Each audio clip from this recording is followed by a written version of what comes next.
All right, it's the BJ Murphy Morning Show on 1370, 1490 Chester, 103.3 FM.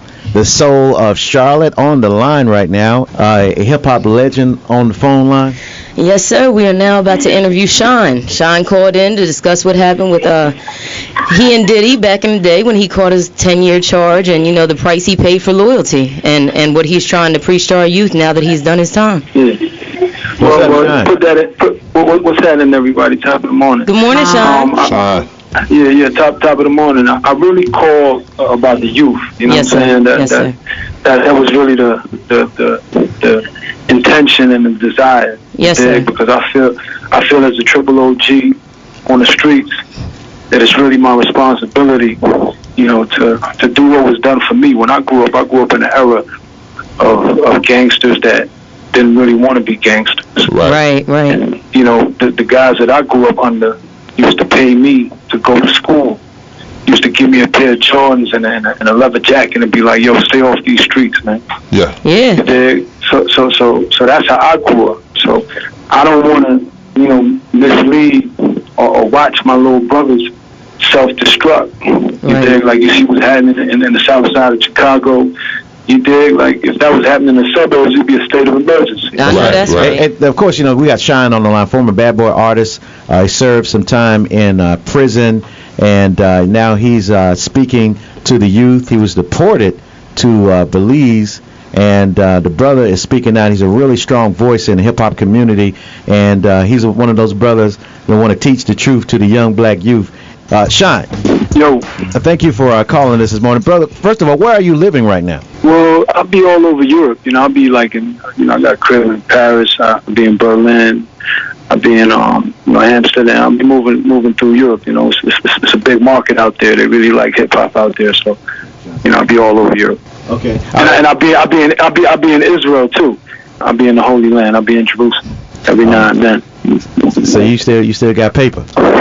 I mean, it ain't really about the paper, you just, you gotta move, you gotta move, you know what I mean? I sold a few million records, I did a multi-million-dollar deal when I was locked up, with Def Jam. When I came out, I did another deal with Def Jam, so I've been fortunate. That was a $3 million deal, wasn't it?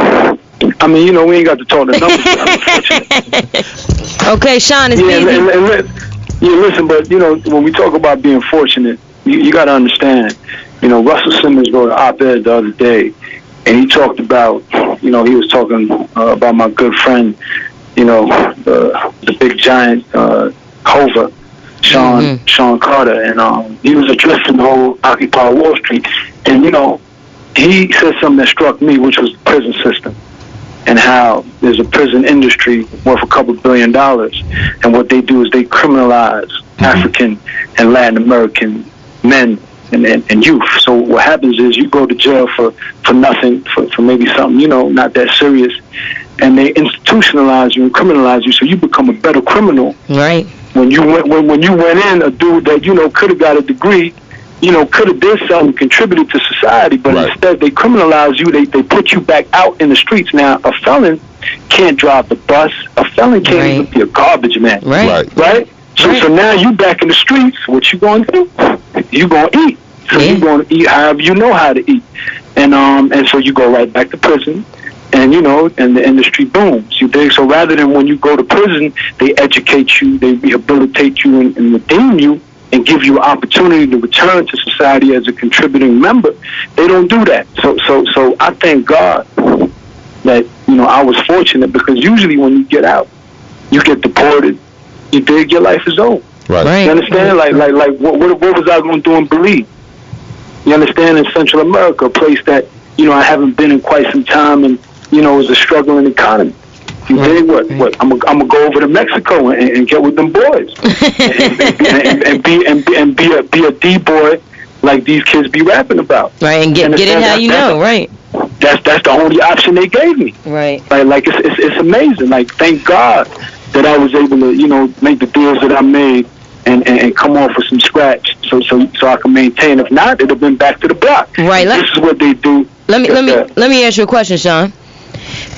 going through what you went through, and doing that 10 years for we not really going to go into, what it was about, but we know, it had something to do with Diddy and then that whole night and the way it went down in the shooting. But you did 10 years for that. So if you could tell the youth anything, do you regret what you did? What would you change? Or what do you want them to know?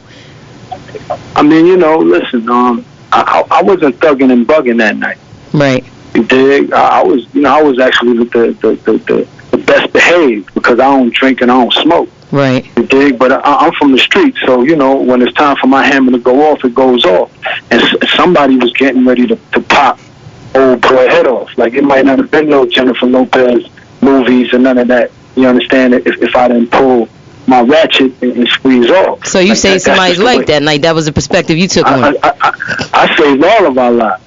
Okay. You understand? Because them kids from Brooklyn don't play. Right. And the funny thing is, those is my little soldiers. Like, I know them kids. I sent them to go do work.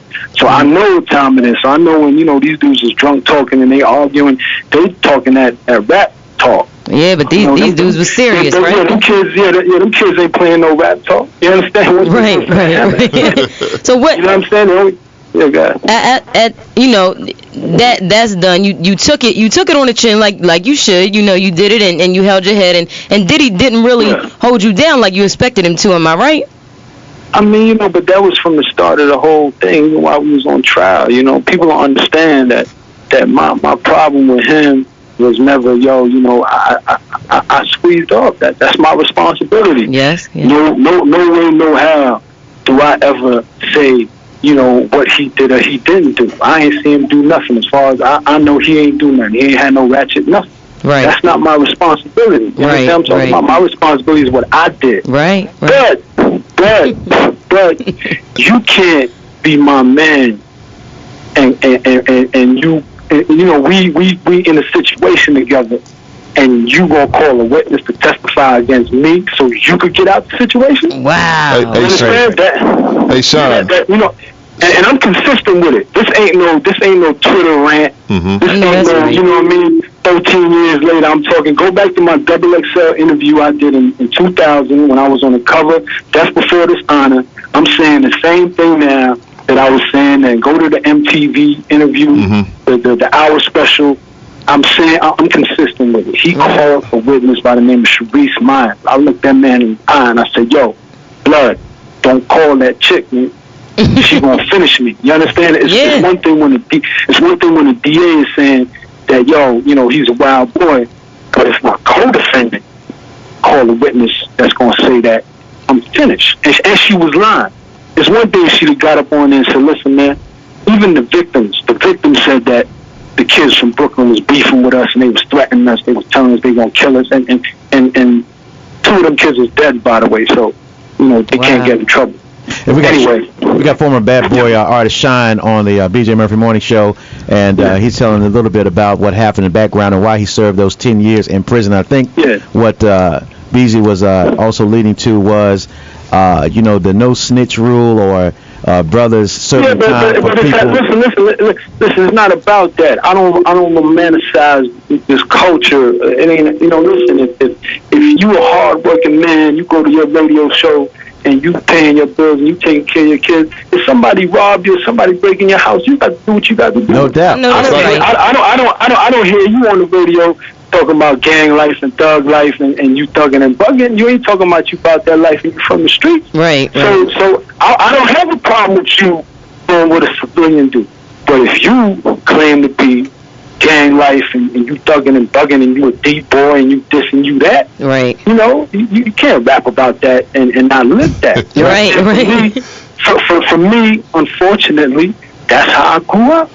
My role models were Jimmy Henchman and Shoe Shine and the biggest notorious drug kingpins Brooklyn ever seen. Yeah. Like, those are the people that raised me. So I was doing things I wasn't supposed to do. So you understand? A snitch is somebody that when they get caught, they tell what everybody else is doing, so they could get out of what they did.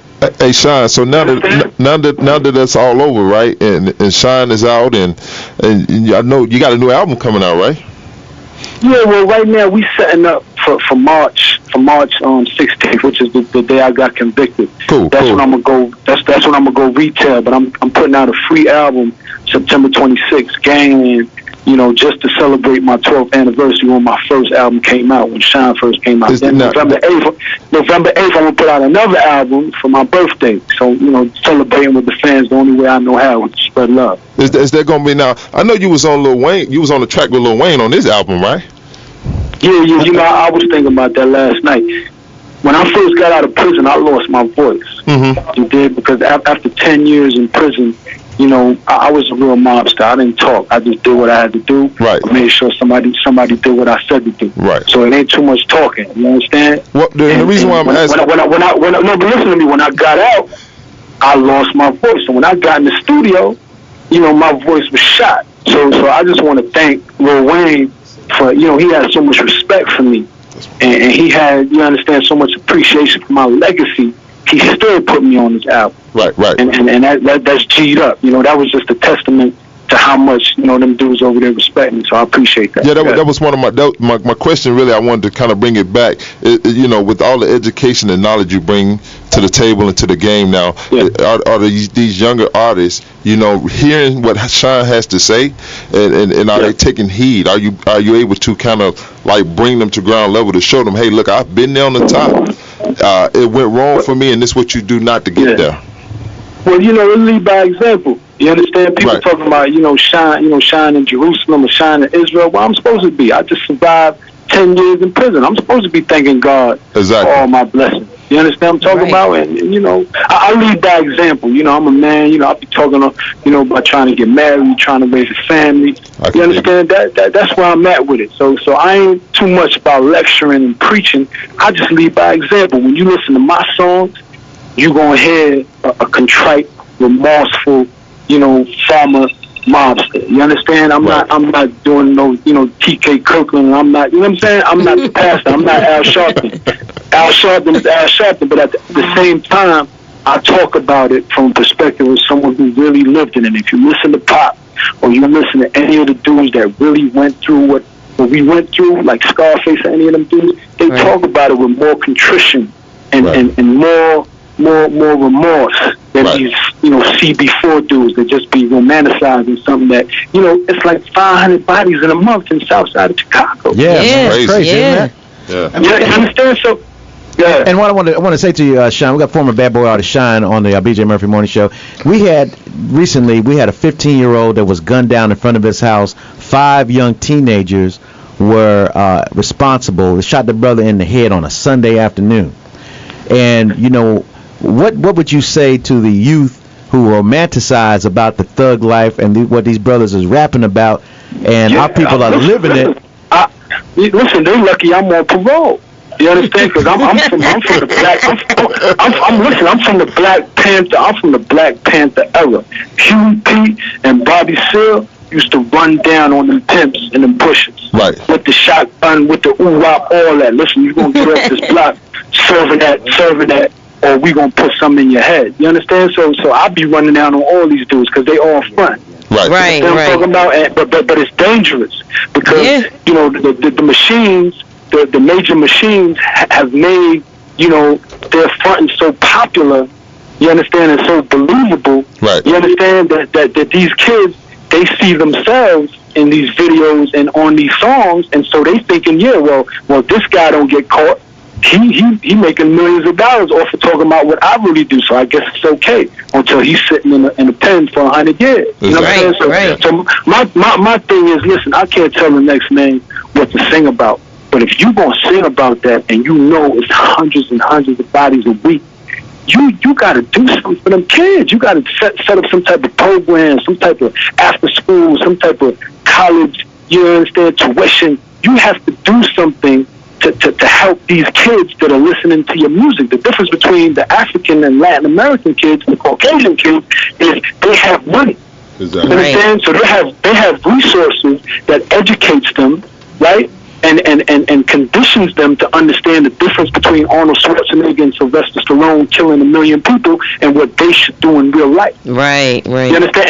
And they still go crazy like they did in Colorado and all these other places. Yeah. They still ride out. You understand what I'm talking about? But all I'm saying is these dudes be talking about how they balling and how they making all this money. And, I be listening to the raps, and you getting so much money and these kids is dying, give them some type of opportunity. I know that's right. You understand? I don't buy none of that music. I don't listen to them dudes because they corny. Like, it's one thing if they was talking about this life, and I see them in the south side of Chicago, you understand, trying to get them kids jobs, trying to make sure, listen, little homie, put that gun down, go to school, I got you. If you really balling, you could afford to take a couple mil and make sure these kids go to school. Ain't nobody doing that. I know that's right. So none of the major black artists and record owners and all record label owners and all these cats are really putting back. I don't see it. We in the cyber world. Right. They show you buying a new Bugatti. They show you the new Phantoms and Mozarts that they just buy. Don't nobody ever be showing them the high schools giving away 100 scholarships to Harvard. Right. That's a huge disgrace and dishonor to the black community, because that's the point of you making it to reach back. Yeah, you understand? But listen, again, I want to lead by example.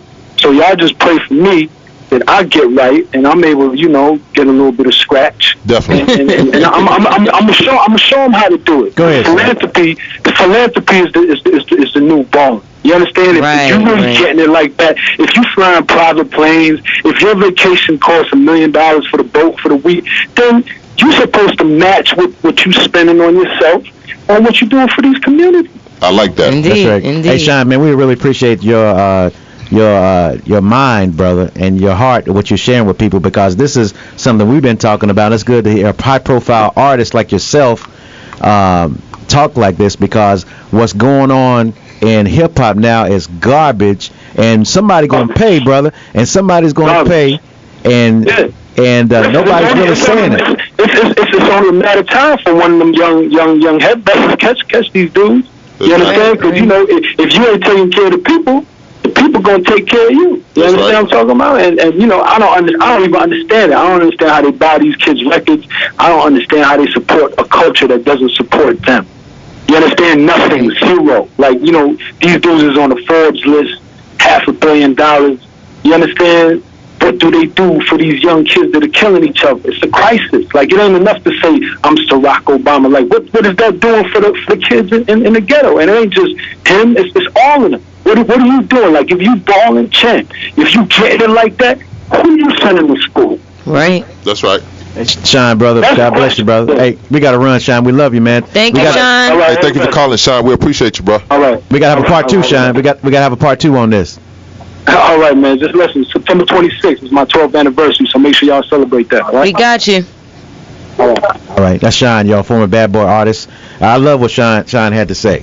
I mean, that's what I'm talking about. Yeah. That's about time we had a black hip-hop artist to tell the truth about what's happening to our young black youth, because I am telling you, we are going to pay a tremendous price for our neglect and how we use our influence on the radio and music and television. Black people, God is going to whip the hell out of us. That's right. For not doing right by our children. I'm telling you, man.